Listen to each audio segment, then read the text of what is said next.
Ini Wakil Ketua 2 DPR RI, Pak Junimat Girsang mengusulkan kepada pemerintah agar menjadikan masa pengabdian sebagai dasar.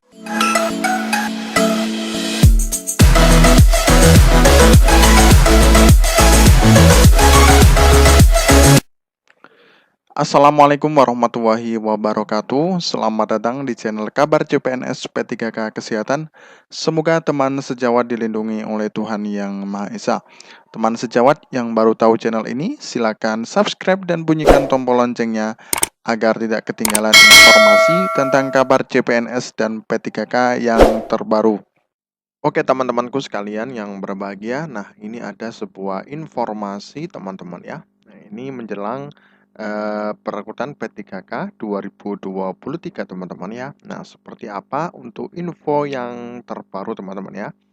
Nah, ini kabar baik buat honorer senior ya, langsung jadi P3K, ada usulan masa kerja jadi dasar pengangkatan teman-teman ya.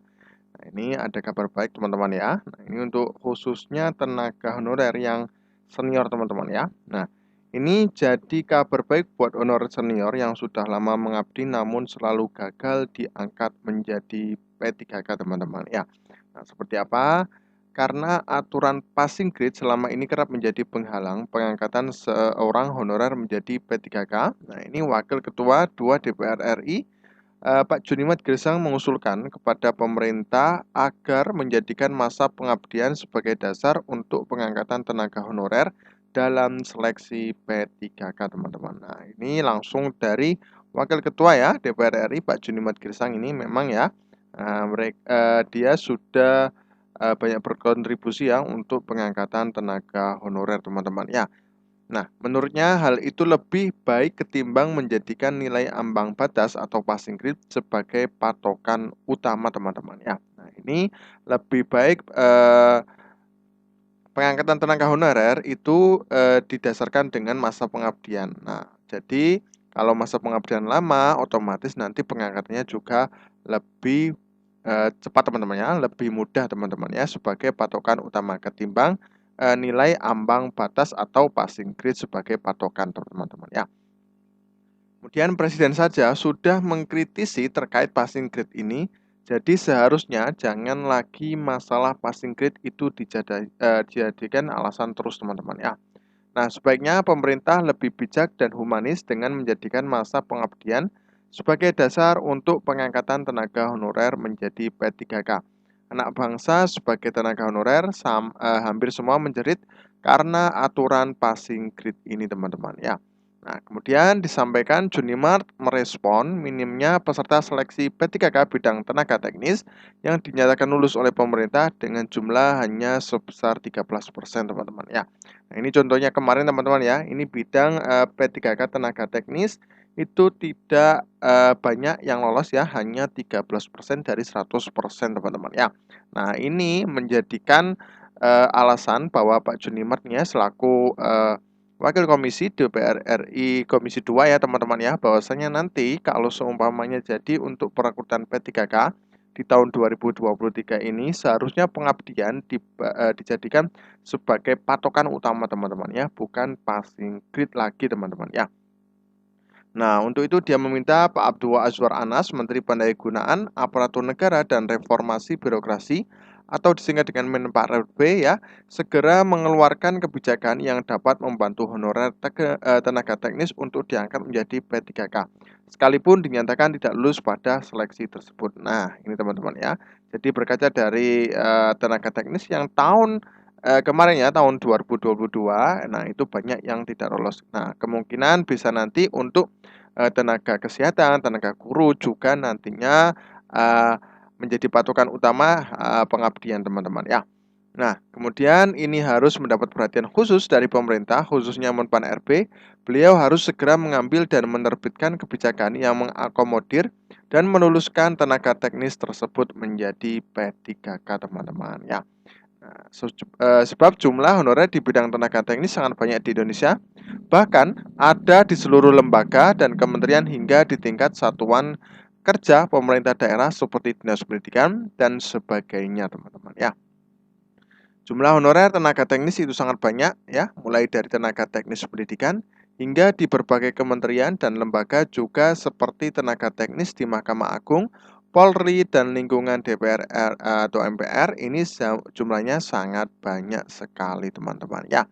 Nah, mudah-mudahan bukan hanya di eh, pusat saja teman-teman ya, mungkin di daerah juga banyak yang tenaga teknis. Semoga nantinya untuk tahun ini juga lolos semuanya di tahun 2023 teman-teman ya. Nah, jadi pemerintah yang menutup mata dan meremehkan soal ini. Sebelumnya Pak Azwar Anas, Menpan RB mengatakan tenaga teknis yang lulus dalam seleksi pegawai pemerintah dengan perjanjian kerja atau disingkat dengan P3K beberapa waktu lalu sebanyak 13% teman-teman ya. Sangat sedikit sekali. Nah, untuk itu pihaknya tengah menyiapkan skema penyelesaiannya. Kami sedang mengambil skema bagaimana mengafirmasi kelulusan tes, terutama tenaga teknis karena kemarin kita cek tenaga teknis yang lulus hanya 13%, jadi kecil sekali teman-teman ya. Adapun pada Senin ya, Joko Widodo Presiden RI sudah memerintahkan Menpan RB untuk mencari solusi terkait banyaknya calon P3K yang tidak lulus tes teman-teman ya. Kami buat skenario yang dilaporkan ke Presiden. Bapak Presiden perintahkan kepada kami kaji terkait beberapa kemungkinan apakah itu perankingan atau seperti yang lain teman-teman ya. Nah, kita tunggu saja nanti untuk launchingnya ya, sistem seperti apa perekrutan tenaga honorer di tahun 2023.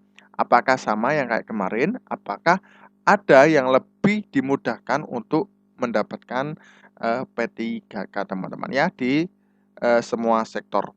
Nah, kemudian sebagai gambaran, tahun ini pemerintah akan merekrut 1.030.751 CPNS dan P3K, baik instansi pusat dan daerah yang akan direkrut tahun ini, teman-teman ya.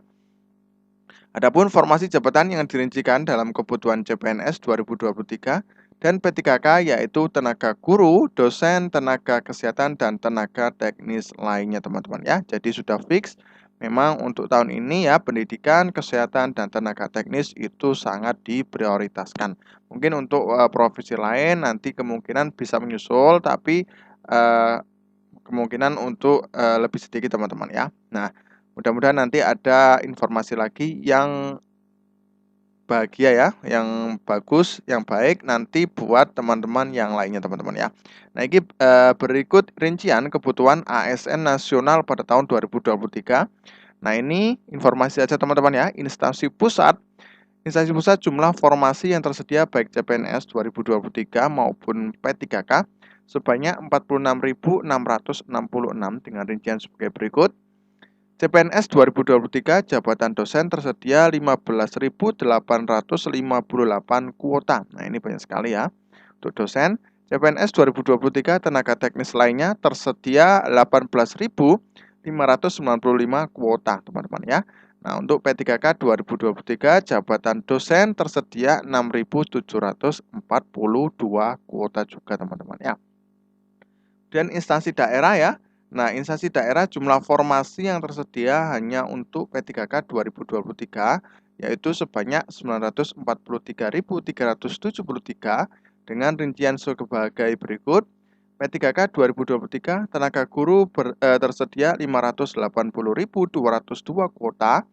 P3K 2023 tenaga guru tersedia 12.000 kuota. Kemudian P3K 2023 tenaga kesehatan tersedia 12.719 kuota. P3K 2023 tenaga teknis lainnya tersedia 15.205 kuota, teman-teman ya. Jadi banyak sekali, hampir imbang ya untuk guru, kesehatan, dan tenaga teknis lainnya, teman-teman ya. Nah, kemudian ini rinciannya lagi, tenaga kesehatan 327.542 kuota. P3K 2023 ya tersedia 35.000 lebih kuota. Nah, kemudian untuk poin ketiga CPNS ya 2023 untuk lulusan sekolah kedinasan. Kemudian CPNS 2023 untuk lulusan sekolah kedinasan ya formasi sebanyak 6.259 kuota. Nah, dari jumlah kebutuhan formasi CPNS 2023 dan P3K yang paling banyak dibutuhkan yaitu tenaga guru di instansi daerah yaitu sebanyak 580.202, teman-teman ya. Tetap banyak guru ya teman-teman ya, karena memang pelayanan dasar untuk kehidupan bangsa dan bernegara bibit-bibitnya teman-teman ya. Jadi itu banyak sekali. Oke, terima kasih, semoga bermanfaat teman-teman ya. Nah, ini kita akan update terus tentang perkembangan menjelang ya P3K di tahun 2023. Terima kasih, semoga bermanfaat. Wassalamualaikum warahmatullahi wabarakatuh.